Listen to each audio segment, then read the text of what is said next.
बिस्मिल्लाहिर्रहमानिर्रहीम। जैसा कि आज आपको पता है, हमारा ट्रायल का दूसरा हिस्सा ट्रायल बिफोर सेशन, तो स्टार्ट करते हैं। ट्रायल बिफोर सेशन अब होता क्या है, जब हम मैजिस्ट्रियल ट्रायल की बात कर रहे थे तो मैजिस्ट्रियल जो ट्रायल है उसमें जो मैजिस्ट्रेट साहब हैं वो कोग्निजेंस लेते हैं 190 के तहत, 190 ज़ाब्ता फौजदारी के तहत। बट यहाँ पे सेशन में वो 193 CRPC के तहत जो है, जब कोर्ट के अंदर चलान पेश किया जाता है उसके तहत जो है ना वो कोग्निजेंस लेते हैं और बाकायदा जो है ट्रायल का आगाज़ स्टार्ट करते हैं। अब इसमें होता क्या है, 265 के तहत ये जो सेशन कोर्ट में ट्रायल स्टार्ट होना होता है उसमें एक पब्लिक प्रोसिक्यूटर होता है जिसमें तमाम जो प्रोसीडिंग होती है उसको प्रोसिक्यूशन साइड से उसको केस को प्लीड करना होता है। तो अब होता क्या है, नेक्स्ट स्टेप हमारे पास ये होता है 265C के तहत। 265C के तहत जैसा कि मुलज़िम का राइट है तो मुलज़िम को केस से रिलेटेड तमाम डॉक्यूमेंट्स जो है फ्री ऑफ कॉस्ट प्रोवाइड करने होते हैं, जिसके अंदर FIR की कॉपी है, 161 के बयानात हैं, 164 के बयानात हैं, जो गवाह हैं उनके नाम वगैरह, उनकी जो लिस्ट वगैरह वो देनी है, तमाम जो फरदात हैं, जो चीज़ें रिकवर हुई हैं या जो चीज़ें अलज की गई हुई हैं, ये सारी चीज़ें यानी कि तमाम जो फरदात हैं वो भी मुलज़म को जो है ना वो देनी होती हैं। इनकी तमाम की कॉपी फ्री ऑफ कॉस्ट जो है मुलज़म को देनी होती हैं। ये मुलज़म का राइट है। इसके बगैर जो है अगर इसमें एक भी चीज़ रह जाती है तो ये एक जो है गलत बात होगी। मुलज़म का राइट है, उसको तमाम चीज़ें प्रोवाइड करनी है और फ्री ऑफ कॉस्ट करनी है। ये तो जनाब यहाँ तक ट्रायल का बाकायदा आगाज़ हो गया। हम ये कर रहे हैं ट्रायल बिफोर सेशन। तो अब जनाब होता क्या है, 173 की रिपोर्ट आ गई। जज साहब ने कोग्निजेंस 193 के तहत जो है वो कोग्निजेंस ले ली। 265C के तहत हमने मुलज़म को तमाम जो कॉपीज़ हैं, डॉक्यूमेंट्स हैं वो प्रोवाइड कर दी गई। अब होता क्या है, अब होता है कि चार्ज फ्रेम अब जब उसको कॉपीज़ प्रोवाइड कर दी तो अब क्या होगा, चार्ज फ्रेम किया जाएगा। ठीक है, उर्दू ज़ुबान में या हरफ आम में कहते हैं जी फ़र्द जुर्म जो है आयद कर दी गई है। तो अब क्या होगा, 265D के तहत जो है चार्ज फ्रेम होगा। चार्ज फ्रेम कैसे होता है, जैसा कि मैंने पहले भी आपको बता दिया है। चार्ज फ्रेम मुलज़म जैसा कोर्ट में बुलाते हैं, FIR के अंदर जो उसके ऊपर जो है ऑफेंसेस लगाए होते हैं, जैसा उसे कहते हैं कि उसमें सबसे पहले थाने का नाम, वक्त, वक़ूआ, किस वक्त हुआ, ये चार्ज क्या है आपके ऊपर, में आपने ऑफेंस क्या किया है, ऑफेंस की पनिशमेंट क्या है, ऑफेंस का जुर्माना क्या है, सारा जो है उसको पढ़ के बताया जाता है। ठीक है, अब अगर तो एक जुर्म है या एक ऑफेंस है तो उसे क्या किया जाएगा, उसके सामने बयान कर दिया जाएगा। अगर ज़्यादा हाँ तो इसी तरह बारी बारी जो है ना उसके सामने जो जैसा था वो पाबंद है कि उसे बताया कि जनाब आप किस लिए यहाँ पे बुलाए गए हो, कि आपके ऊपर ये इल्ज़ामात हैं। तो ये मुलज़म को उसका राइट है, उसे बताया जाना चाहिए कि जनाब आप किस लिए यहाँ पे आए हैं, आपके ऊपर ये जो है ना इल्ज़ामात लगाए हुए हैं। फिर जब चार्ज फ्रेम हो जाता है तो 265E के तहत प्ली जो है, अब उससे पूछा जाता है कि जनाब क्या डू यू प्लीड गिल्टी, क्या आपके ऊपर जो इल्ज़ामात लगाए गए हैं क्या आप उनको मानते हैं या तस्लीम करते हैं। ये अगर वो कहता है जी मैंने ये इल्ज़ामात जो मेरे ऊपर लगाए हुए हैं मैं इसको मानता हूँ, उसके बाद क्या होगा, जज साहब जो है उसकी जो सेम वर्डिंग है जिसमें वो अपने आप को अपनी बात को कन्वे कर रहा है कि जनाब मैंने ये जुर्म जो है, ये जो मेरे ऊपर इल्ज़ामात लगाए हुए हैं मैंने ये किए हैं, उसने सेम उसकी जो जिस लैंग्वेज में या जिस हिसाब से वो बोल रहा है उसके सेम वर्ड्स जो है जज साहब जो है ना ड्यूटी बाउंड है उसको रीराइट करे ऑर्डर शीट के ऊपर। अगर वो कहता है जी मैं आई डोंट प्लीड गिल्टी तो फिर क्या आता है, फिर जज साहब हैं, जज साहब जो है ना पब्लिक प्रोसिक्यूटर को कहेंगे कि जनाब आप क्या करें, आप अपनी शहादत पेश करें। प्रोसिक्यूशन का काम क्या है, जैसा कि आपको पता है, टू हील एज मसदूर। तो जो किसी के ऊपर इल्ज़ाम लगाता है कानून में ये है कि वो उस चीज़ को साबित भी करे। एविडेंस जो है, एविडेंस फॉर प्रोसिक्यूशन, ये 265F के तहत जो है वो कोर्ट के अंदर ज़ाब्ता फौजदारी के तहत जो है ना वो लाई जाती है।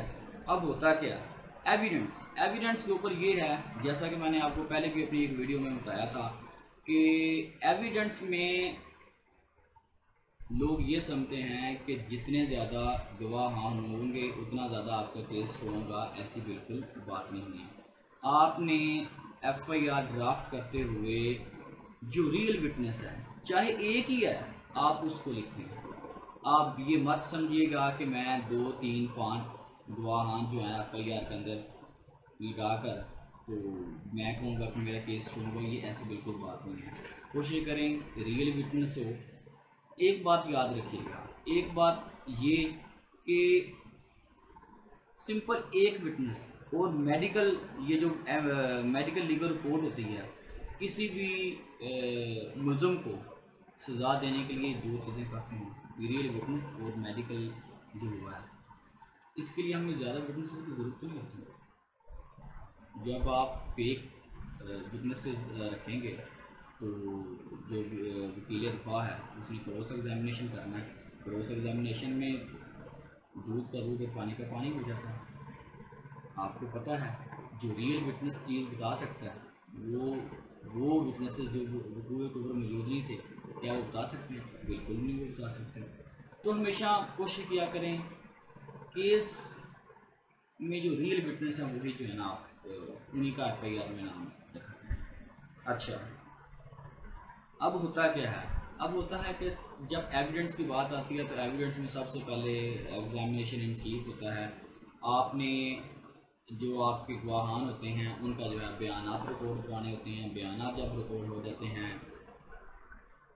फिर क्या होता है, फिर क्रॉस एग्जामिनेशन होता है। वकील दिफा ने तमाम विटनेसेस के ऊपर क्रॉस एग्जामिनेशन करना होता है और सच्चाई जो है वो उगलवानी होती है। तो अब यहाँ पे होता क्या है, अनफॉर्चुनेटली यहाँ पे जो पब्लिक प्रोसिक्यूटर है, जो जिसे आम जुबान में सरकारी वकील कहते हैं, सरकारी वकील अपनी जिम्मेदारी लेने को तैयार ही नहीं है। वो विटनेसेस को तैयारी नहीं करवाता, वो मुनासिब ही नहीं समझता। यही वजह कि आप देखते हैं कि बहुत जो मर्डर ट्रायल है, कत्ल के मुकदमात हैं या और डिफरेंट ऑफेंसेस हैं, उसमें मुलजमान जो हैं बहुत ज़्यादा बरी हो जाते हैं और आसानी से बरी हो जाते हैं।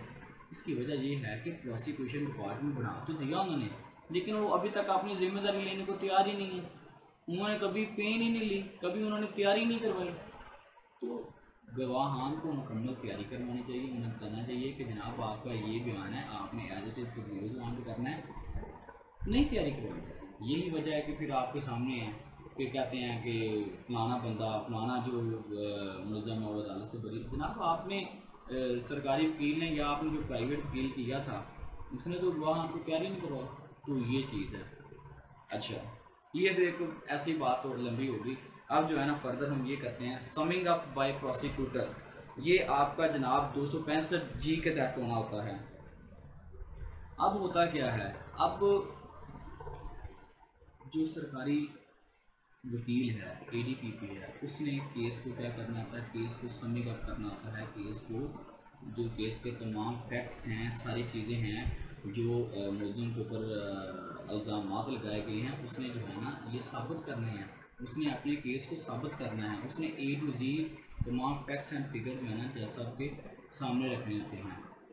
वो इसलिए क्योंकि वो प्रोसिक्यूशन डिपार्टमेंट का हिस्सा है और उसकी जिम्मेदारी है कि प्रॉपर केस को प्लीड करे। अब होता क्या जी, अब आगे एक्विटल और कन्विक्शन।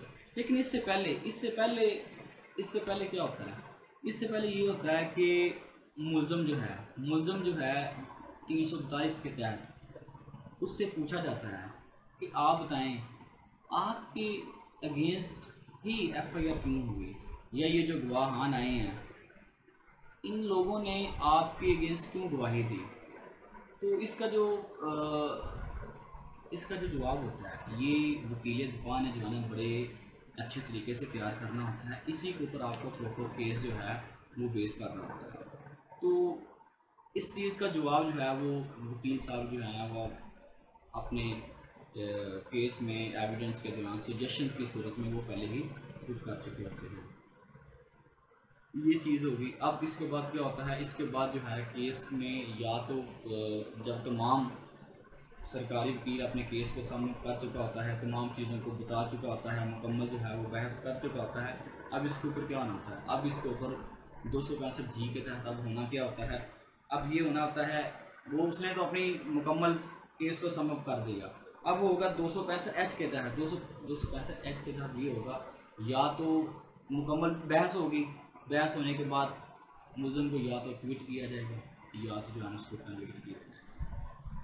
तो ये जब सरकारी वकील अपने केस को सबमिट कर रहा होता है तो जो वकील दिफा है वो चीज़ों को कुछ ऐसे पॉइंट्स को जो रिबटल के तौर पे होते हैं उनको साथ साथ राइट डाउन करता रहता है, फिर जब वो मुनासिब समझता है उनका जो है मुकम्मल जवाब देता है।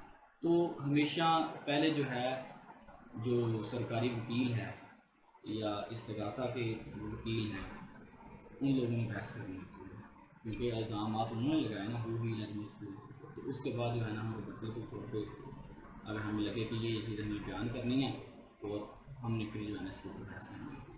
फिर उसके ऊपर बहस होने के बाद जैसा जो है जब उन्हें लगता है कि मुलज़िम को बरी करना है तो बरी कर देता है। अगर उसे लगता है कि नहीं मुलज़िम जो है वो वाकई ही उसने गुनहगार है तो वो उसको उसके तहत जो है सज़ा देता है।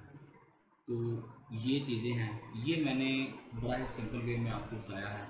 इस चीज़ को अब अगर एक एक स्टेप को लेके हम स्टार्ट कर रहे हैं, लेट्स सपोज हम जो है ना बात कर देते हैं कि सप्लाई ऑफ डॉक्यूमेंट्स क्या हैं, या इससे पहले हम ये कह देते हैं कि कोग्निजेंस कैसे ली जाती है, तो इनके ऊपर जो है ना एक एक मुकम्मल पूरा लेक्चर हो सकता है। लेकिन चूँकि हम एक जनरल वे में बात कर रहे हैं, सिंपल वे में जस्ट आपको समझाने के लिए, जब ये भी टाइम आएगा एक एक स्टेप को करने के लिए तो इंशाल्लाह उस चीज़ के ऊपर भी हम मुकम्मल एक एक लेक्चर जो है ना रिकॉर्ड कर लेंगे। कोई ऐसी बात नहीं है। लाइक कोग्निजेंस कैसे ली जाती है इसके ऊपर मुकम्मल, सप्लाई ऑफ डॉक्यूमेंट्स जो हैं उसके ऊपर पूरी बात, ठीक है। इस तरह एविडेंस क्या है, कैसे चार्ज फ्रेम किया जाता है, इन चीज़ों के ऊपर हम जब बात करेंगे तो ये तो एक मुकम्मल टॉपिक है। इनके ऊपर तो बहुत सारा जो है ना बोला जा सकता है, इसके ऊपर बहुत कुछ लिखा जा सकता है। तो अभी चूँकि आपको मैंने पहले भी बताया था ये हमारा यंग लॉयर्स के लिए है और जनरल पब्लिक के लिए है, ताकि उनको समझ आ सके ये एक्चुअली चीज़ें होती क्या हैं।